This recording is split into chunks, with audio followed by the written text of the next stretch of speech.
My advice, keep showing up. You're listening to the Happy Doc Student Podcast, a podcast dedicated to providing clarity to the often mysterious doctoral process. Do you feel like you're losing your mind? Let me and my guests show you how to put more joy in your journey and graduate with your sanity, health, and relationships intact. I'm your host, Dr. Heather Frederick, and this is episode 72. In this episode, I speak with Dr. Vanessa Corcoran. Vanessa received her Ph.D. in medieval history from the Catholic University of America and is currently an advising dean at Georgetown University. And although she spent her childhood with her nose in a book, ducking when any ball was thrown in her direction, today she is a 2-time Boston Marathon finisher and has run over 100 races. Today we are discussing her book, It's a Marathon, Not a Sprint, My Road to the Marathon and Ph.D. Vanessa, welcome to the show. Thank you so much for having me. I always like to give the listeners a little background about my guests, and you and I met on Twitter, and you reached out to me and shared your book, and I checked your stuff out, and I was thinking, okay, this woman is a medieval historian. She's ran the Boston Marathon not once but twice. She has her PhD, and she's telling me she could come on the show and talk about anxiety and imposter syndrome. And I thought, hang on. And then I read your book, and it was so powerful. So why don't you start with why the book? Where did the book idea come from? The book idea came out of the fact that I've always been a lifelong both reader and writer. I've always just loved creating things. And when I started graduate school in 2008, I also took up running as what I thought would be a good coping mechanism to deal with graduate school. And I have a almost 2-year-old daughter right now, and one of her favorite books is If You Give a Mouse a Cookie, which I feel like applies a lot to the writing process and to graduate school. If you do this, you need to do this and this and this. But when I started graduate school, I thought I would take up running as a good coping mechanism. And when I got into running, then I took up blogging about it. And I started to, write down what it was like training for a marathon. And the writing for that took off and became, both the writing and the running became good ways to sort of offset all of the stresses associated with a rigorous graduate school program. And by the time I had ultimately finished my PhD, I had run the Boston Marathon twice. I had competed in a lot of races, particularly in the DC area, and had become a decent amateur runner competitively. And I loved writing about it because people who knew me academically just saw this as a very different world from that. And so I loved sort of the storytelling associated with that, just as I love the storytelling associated with talking about medieval history.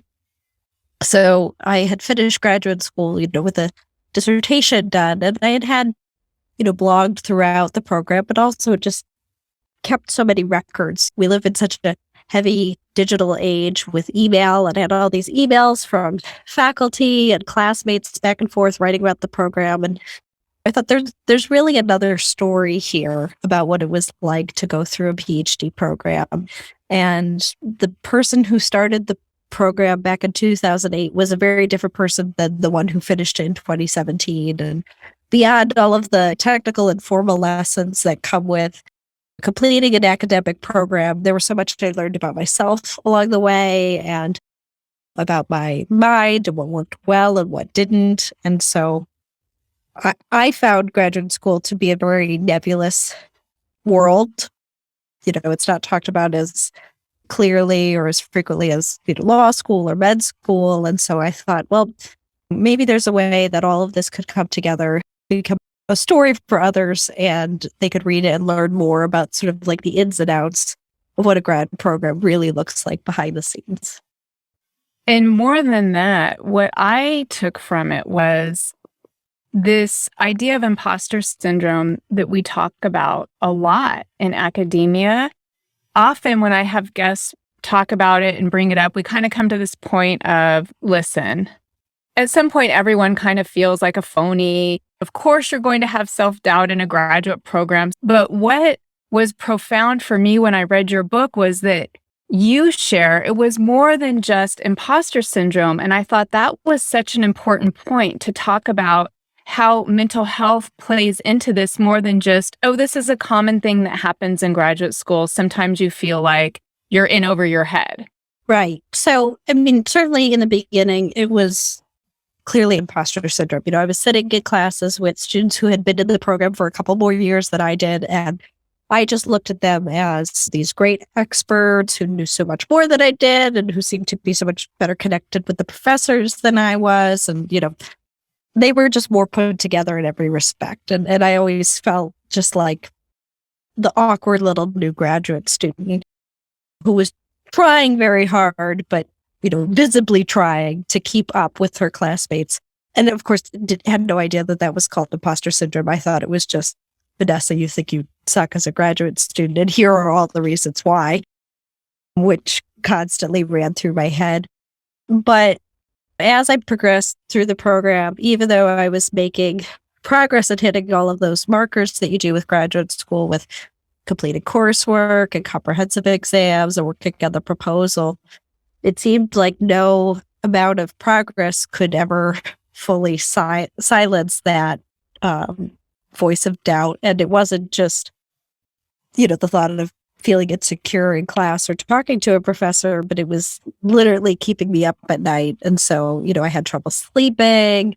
I would, sometimes I'd be able to fall asleep right away, but I would wake up at 2:00 in the morning and just be wide awake. And having these thoughts on a loop was just damning, because then, eventually I'd go back to sleep, but the next day I would be exhausted. And then when it's your time to write all day, but you can't because you're just mentally, incapacitated, that's really hard. And it took, years, and ultimately reaching a critical point of realizing this is not, just imposter syndrome. This is not just, me being worrying or careful, that this is having a profound impact on my life beyond school.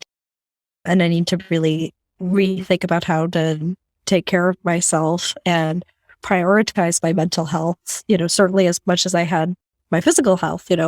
If I had been able to, literally run my way through the program and through these problems, I would have. And it was always a wonderful coping mechanism for me, but it wasn't enough to fix these issues.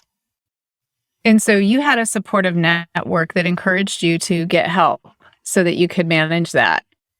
Absolutely. My now husband, Pat, was instrumental in helping me find a therapist. My parents were incredibly supportive throughout the process, making sure that, they always insisted how proud they were of me, but my completing a PhD didn't impact how they felt about me. They always believed I could do it. And if I had said, I need to step away, they would have supported that. But they also said, but we know you can keep going. And I really needed that kind of support. And whether it's coming from spouse, parents, chosen family, I mean, it's so hard with a dissertation because it's such an individual task, but it really cannot be done in isolation, that you really need that supportive community who can rally around you, especially in those critical moments. And I know there's a lot of listeners who aren't in a program, but listen because they have someone they love who is. And so Vanessa is here to say, even though it's an isolating process, be there to support your person and let them know you love them unconditionally. Absolutely. And don't ask, when do you think you're going to finish? That was, my close friends and family knew not to ask that question, but that was always the most damning thing at extended holiday parties or gatherings, when bumping into people. And so when do you think you're going to finish? That PhD seems to be taking a long time. It's I know. This is a huge endeavor. And, again, that was part of the goal with the book too, to show this is a very intricate process. It's different than, going to law school where it's 3 years with a very clear end date. There are just so many factors that need to come together in the right way to be able to complete a program like this. I think one of the reasons that question is so terrifying and unwelcome to someone going through a doctoral program is because you don't know how many revisions you're going to go through. Absolutely. Or you don't know if there's someone ahead of you across the country working on a project like this. I had a couple of points like that in grad school. One was just finding a dissertation that was talking about something that I was starting to work on. But another instance, I was starting to work on a project related to the subject of medieval pilgrimage. And so I was thinking about looking at a couple of sites in Europe. It was very early in the process, but I had started to outline everything. And my advisor asked if we could meet the next week. And she didn't say why, which made me nervous. And it turns out she had just gone to a conference and met an advanced scholar who had received a grant to investigate the particular shrines that I was interested in. So that took that project off the table immediately, and I couldn't have seen that coming. I'm obviously grateful that she made that connection with the scholar, and we were able to, modify our plans accordingly before I had already written hundreds of pages. But the ability to then make a switch like that was incredibly challenging. And stories like that aren't uncommon. People may be listening going, oh, wow, that is terrible. That's bad luck. But there's situations where you may receive approval to do a study and then that site is sold, or you're sure you're going to get your participants and then you don't. There's so many things that can happen during that doctoral process. But you mentioned this characteristic of being able to shift, pivot, be nimble. I'm curious.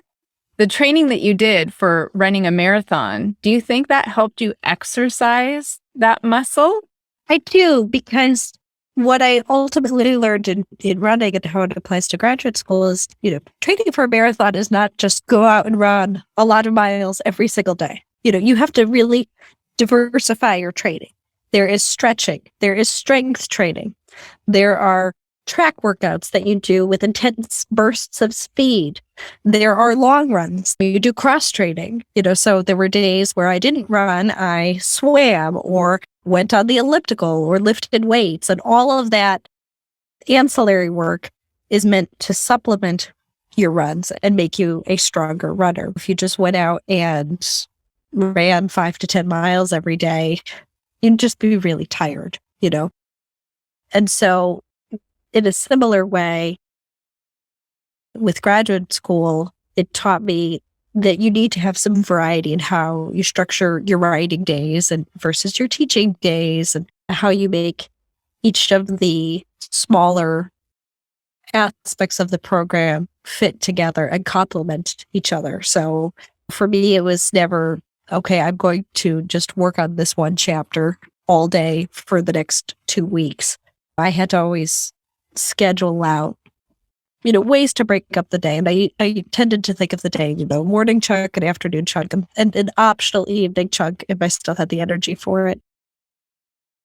And I always tried to have some variety to it, whether that was in the topic that I was working on, sometimes in the geographical place that I was doing my writing from. So maybe I would, do my morning writing session at home, and then maybe I would meet up with a friend in the afternoon and then come home and work again in the evening. And then the other part, and this was something that took a very long time in the program to appreciate, is the importance of rest days, both from running and from writing. My marathon training, I did have off days where there was no form of exercise on the schedule whatsoever. And similarly, there were days where I needed to not write as well. And there were some days where writing didn't happen because I was at a mental block. But as I got closer towards the end of the program and could start to see the light at the end of the tunnel, I finally started to be able to take days off without feeling guilty. And that was the big thing. I used to try and pick up a fun book and I think, well, you should be reading an academic book right now. But once I could let go and say, your brain needs a day like this to not think about anything school related and to just focus on catching up with friends, family, enjoying those pleasures of your life. Then you could go back the next day with fresh eyes. And that was the thing I didn't appreciate, is that like you really need fresh eyes to be able to develop your ideas better, to catch mistakes that you've made. If you're just grinding day in, day out without any change, it's almost impossible to move forward. And I am a big fan of naps. If you're a listener of the show, I'm always promoting breaks for your mental and physical well-being. But you bring up something that's just so important, and that is from an intellectual standpoint, it gives you space. And there were a couple times in your book where your advisor would say, okay, now put it away, go enjoy the holidays, come back. And that gave you that new perspective. Definitely. And it was the most apparent when I did my first full draft of the dissertation. But she said, this is great. Now actually enjoy the holidays. I will contact you when you could start thinking about it again. And at that point, it probably had never been more than a couple of days without me looking at one aspect or another. And it was so nice to be given that permission. And I think when you're a grad student, you depend so much on the feedback and encouragement and the advice of your advisor and your professors that I don't think I could have ever come to that decision myself. I needed instructions from her to walk away, but it made such a difference. And it made coming back to it all the more enjoyable because I hadn't seen it in a few weeks. And I was then finally looking forward to thinking about it after taking our first vacation in a few years and just being able to not think about it. Well, there were so many parts of your book that I enjoyed, but as a faculty member who works with students, I found little nuggets like that really impactful for myself, where you were sharing how important just an encouraging word was. Your advisor saying, you're going to make it. We're getting closer, or take a break. And sometimes as faculty, I think we forget, you've never done this before. A student has never done this before, and they're looking to you for direction, and they don't want to look lazy. They don't want to look like a slacker, but sometimes that break is exactly what you need to make a shift of moving forward and past a block. Absolutely. And I definitely benefited from those moments when a professor could just sort of sense I was at a critical point. There was one time after a workshop where a chapter of mine was the subject of the workshop, and, everyone had to read it in advance and assess it. And then during the workshop, talk about ideas for restructuring and what they liked about it, but what could be improved. It was a very important process in the big picture for reshaping and figuring out the right organization for my project. But I remember as soon as it ended, I felt just utterly defeated. I worked so hard on this. It was for my first chapter and put so much time into it, and it felt like it didn't go well. And I talked to one of my professors the next day about it because I had some follow-up questions. And she said, this was actually a good outcome. I hope you know that. I needed her to spell that out because I was like, okay, I've learned a lot from this, and now I need to just figure out how to take this feedback and incorporate it and move forward. And you share one part of the story where you and your chair have, I think it was your proposal ready to go, and it came back with a really large number of comments. Yes. So 729 or something like that. Right. So this wasn't my advisor, but my first reader is so meticulous. And it's so interesting. If you think about someone writing notes in the margins, it does add up quickly. And the dissertation was 300 pages. So if you think about it, that's only a couple of comments per page. But it came back and she had clearly read the whole thing in 2 days because I could see all of the timestamps. And there were 729 comments. Okay, well, this is going to take some time to work through it. But, literally within the first day or two, I had knocked out a couple of hundred comments because they were quick fixes, word choice, a typo here and there. But then she started to get into these more probing questions. And I knew I was going to be able to answer them all, but the time it started to take to answer each one grew longer. And I kept sort of working my way around like, okay, well, I'd like to do 10 more for comments today. Which ones do I actually think I could finish versus some that would take a whole morning to answer. But the thing that meant a lot to me with that, although it was initially daunting, was that I knew that she had read it with such a close eye, and that these were comments that were meant to just transform it to the next level. At that point, I was 2 or 3 months away from my defense, and I knew that all of these were just meant to do polishing. There wasn't anything at this point that was saying, you need to do substantial revisions, but ultimately implying you have a pretty good dissertation. If we work on these, you can make it an excellent dissertation. And that's something that I know just even a couple of years before that, I know I wouldn't have been able to respond to that feedback in the same way. Getting all of that feedback, that was not really overwhelming. A couple of years ago, I that would have, just laid me out flat, trying to figure out how will I ever get this. Well, what I loved so much about your candid style is that I think a lot of people finish and they're just so glad to be done, right? Your story is unique because it's yours, but the stories you share and the trials and the tribulations and the challenges and the iterative process are part and parcel of this transformative journey. You just said, hey, at this point in my life, I could handle that feedback and I could take it the way it was intended to make this the best academic product I could create versus years ago where it would have just knocked you out. It was inspiring. And I think people who are going through the process could find a lot of comfort in how you told the story and how you overcame these challenges. Thank you. That means a lot. And I think that's the important thing too, is to know from the beginning of the story that there is a happy ending to all of this. Big spoiler alert there. But the job that I have now, I advise students at Georgetown University come to me with questions and anxiety similar to the ones that I had in college and in graduate school.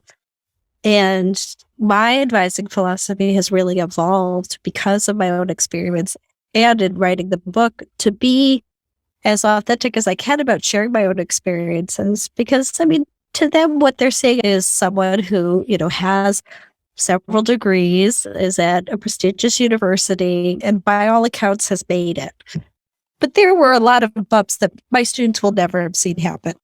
But letting them know you can get through those tough experiences and at a wonderful job, wonderful sense of purpose in your life, whatever that may be.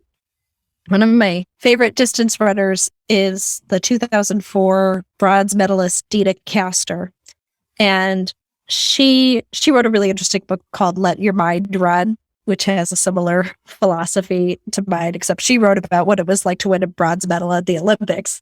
But one of her favorite quotes that I turned to time and time again in graduate school was, sometimes the moments that challenge us the most define us. And I turned to that quote again and again, and I could probably slap it on 10 different anecdotes in my book, that I had to just keep thinking about that and how am I going to get through this? And then how will this be something that later on I can take a lesson from, and know, okay, you've made it to the other side before, you can do it again. And what is so interesting is where this path landed you with your current job. It really sounds like all the experiences you had working on your doctorate groomed you for the job that you have now. I have the best job. I love my job so much. I have fantastic colleagues at Georgetown, and I love my students at Georgetown. And my 18-year-old self, who decided she wanted to get a PhD in history, would be gobsmacked to meet me today, because I did ultimately land at a place where my ideas are valued, where I get to work with great people, I get to teach. I'm at a place whose values align closely with my own. I'm with great nerdy colleagues who love to read and run and cook and do all of these fantastic things. But there were so many points along the way, applying for, dozens of jobs and not knowing what was going to pan out. It's so hard when something doesn't work out to say, well, that wasn't supposed to be your opportunity anyways.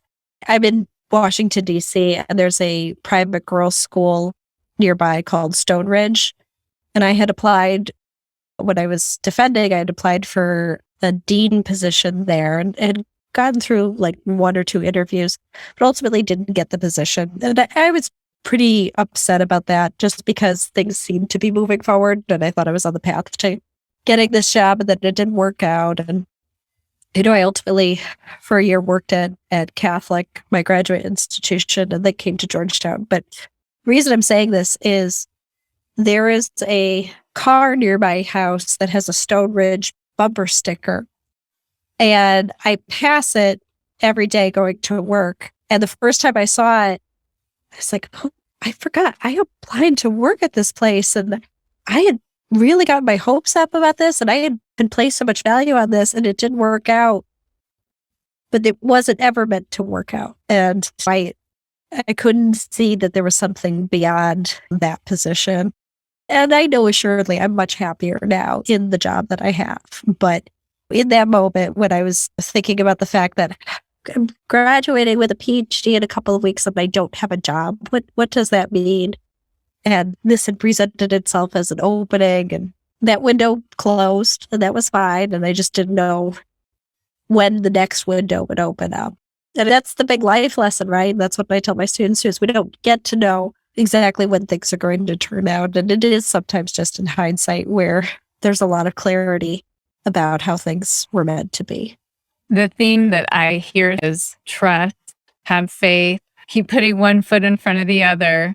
It's so true. And and again, in both ways, this is why I do think the writing and running parallels work so nicely together. You're never going to be able to get ready for a marathon in one day. That would be absurd. You couldn't wake up one day and run 5 miles and say, great, tomorrow that means I can run 26, no problem. Nor would you wake up one day and crank out a dissertation. Both of these are processes that need months and months and ultimately years of dedicated, consistent time, and knowing that it was the cumulative mileage of grad school, of running, that, sure, there were days on a Tuesday I ran 5 miles. Ooh, big deal. It was ultimately helping me in my preparation for running the Boston Marathon. On a Tuesday, I could get up and write 300 words for a chapter and not know, oh, this is actually going to have a prominent place in your dissertation conclusion. You don't know that. Or sometimes in grad school, you spend half a day reading 4 books so that you can write 2 lines in a footnote. And it's really hard to, sort of sell yourself like, oh, this was a productive day. I wrote an explanatory footnote. But it's about doing that with such regularity that a final project or a final race is able to come together. Well, I have never run a marathon, Vanessa. And when you say, oh, run 5 miles, big deal, I think actually I would be really impressed with myself if I got up 5 miles. But the theme here, the underlying premise of all this is every little bit does count. And I think sometimes you get to the dissertation or the doctoral project and you've written long papers before and you think, why can't I just sit down and write this and be done? And it is something that's just so different. The story that your story tells, how is this different? How is getting a doctoral degree different than creating a master's thesis, for example? And we're there with you going through it. And I just thought, again, it was so inspiring. I'm so happy that you chose to share your story with the world. I know it will be inspiring to many, and I will make sure I have the link in the show notes. You shared your favorite quote that got you through. Do you have any final words of wisdom or maybe another quote that you used a lot? So the Boston Marathon is, in the United States, probably the most famous marathon outside of the Olympics. And so all of the best elite marathoners go there. And I like to follow elite running. And one of my favorite athletes is a woman named Desi Linden, who had run in the Olympics several times and is a real smart, not just a smart runner, but a smart writer as well. She was training for the 2018 Boston Marathon as an elite runner. And one day she tweeted out, "Some days it just flows and I feel like I'm born to do this. Other days it feels like I'm trudging through hell. Every day I make the choice to show up and see what I've got and to try and be better. My advice, keep showing up." You can't do better than that. You have to just keep showing up in your graduate school program, in your writing. And when she said that she had been going through hell, this manifested itself on the day of the 2018 Boston Marathon when it was a tumultuous rainstorm, terrible winds. I think a third of the elite field dropped out due to hypothermia, just awful, awful conditions.